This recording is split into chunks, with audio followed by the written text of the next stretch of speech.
täna tahaksin teile lugeda mõned lood Kristi Piiperi raamatust Armunud keldrikõll, Vegan verikäkk ja teised. See on raamat, kus on palju väga lõbusaid ja lustlikke lugusid. Lisaks sellele on sellel raamatul väga põnevad ja lahedad illustratsioonid, mille on teinud Ulla Saar. Ning muu hulgas valitigi see eelmise aasta 25 kaunima raamatu hulka. Aga hakkame siis pehta lugudega. Valisin alustuseks sellise loo, mille pealkiri on Kassirohi. Liisa kassid olid suvel palju ringi hulkunud ja kusagilt ussid saanud. Vähemasti ema arvas nii. Liisa märkas, et Juss ja Jass sõid sama palju nagu enne, aga jäid aina kõhnemaks. Ja siis ema pakkus välja, et ehk on kassidel ussid. Liisa muutus väga murelikuks. Ta ei saanud kuidagi peast kujutluspilti, kuidas ussid tema kasside kõhus ringi roomavad ja endale urgusid kaevavad. Õnneks ei pidanud ta sellele väga kaua mõtlema, sest ema läks kohe apteeki ja ostis kassidele ussirohtu. Ta ütles, et piisab vaid ühest korrast, kui kiisud juba ussivabad on. Pealegi pidavad kassidel tihti usse olema. See olevat juba vanast ajast nii ja looduses täitsa tavaline asi. Liisa pani rohu Jassile ja Jussile kukla peale karvade sisse. Juss ja Jass tahtsid selili visata ja rohu maha nühkida, aga Liisa valvas neid kullipilguga ja keelas kohe, kui nad jälle end rullima hakkasid. Ema ütles, et see on eriti hea rohi, mis pidi isegi kirbud minema peletama. Ja Liisa süda oli rahul.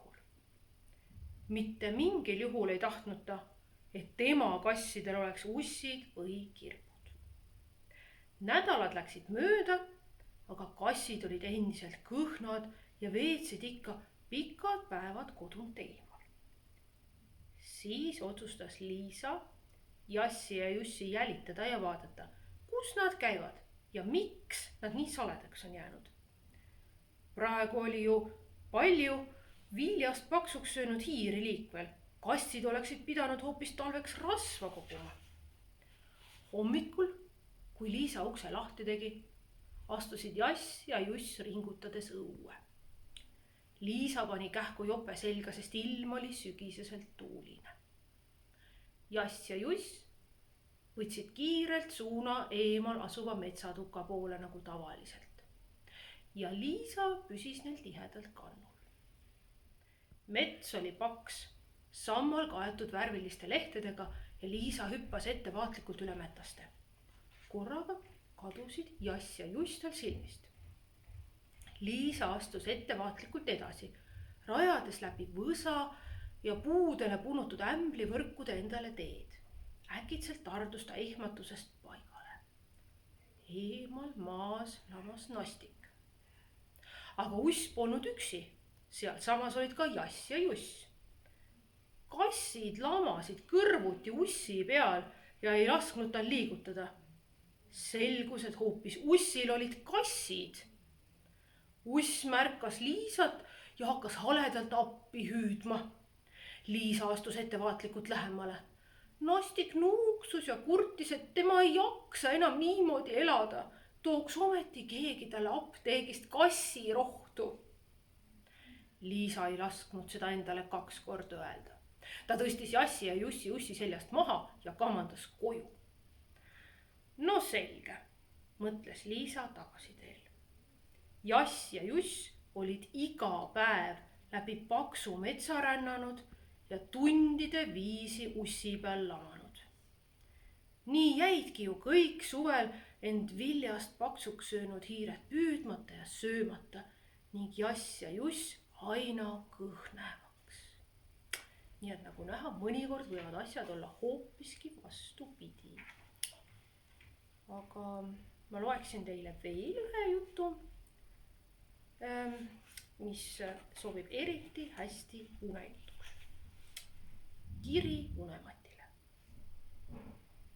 Vanaema kurtis, et ei saa viimasel ajal enam kuidagi und.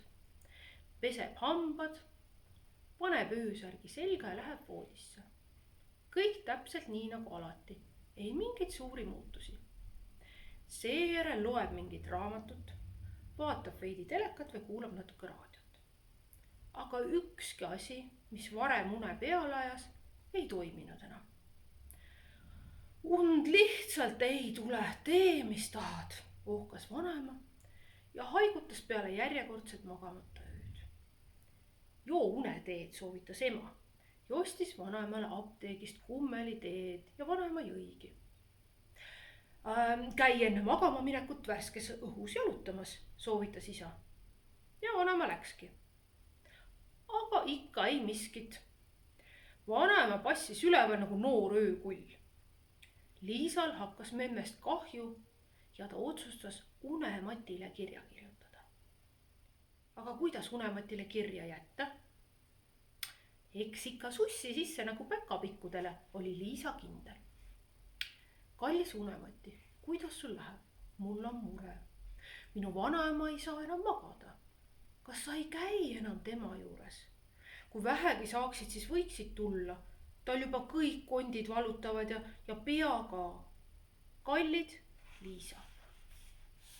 Hommikul leidis Liisa sussisest unemati vastuse ja asus õhinal lugema. Kallis Liisa, sain sinu kirja kätte. Mul läheb kihvasti.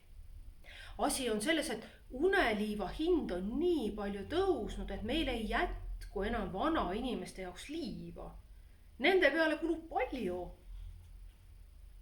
Pea ükski neist ei taha teil ju normaalselt magada. Proovime unematide ühingus probleemile lahendust leida. Aga see ei ole kerge. Kui nii edasi läheb, peame hakkama Lätist liiva tooma, seal on see odavam. Tervitustega unemati. Või nii, mõtles Liisa, või et liiva ei jagu. Tal tuli mõte. Temal ju hommikuti on väga raske ärgata, mis siis kui unemati paneks osa tema liiva vanaemale, siis oleks ju mõlema probleemid lahendatud. Kallis unemati, aitäh kiire vastuse eest.